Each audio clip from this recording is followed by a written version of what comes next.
झाड़ू में जब तक बंधन होता है तब तक वो कचरे को साफ करता है। बंधन खुल जाने पर झाड़ू खुद कचरा बन जाता है। तो इसलिए हमेशा अपनों से बंधे रहें, खुश रहें, खुशियां बांटें। हम सब कहीं अधूरे, कहीं पूरे, कहीं दुखी और कहीं सुखी हैं, और यही जिंदगी है। दुनिया की सस्ती तरीन चीज मशवरा है। एक मांगो हजारों मिल जाते हैं। दुनिया की महंगी तरीन चीज मदद है। हजारों से मांगो, एक से मिलेगी।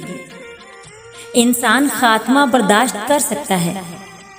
इंसान खात्मा बर्दाश्त कर सकता है, पर कमी नहीं।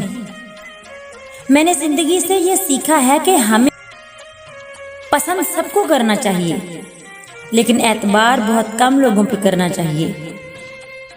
काश कोई समझ सकता कि पानी में डूब जाने को डूबना कहते ही नहीं है। ये तो निजात है।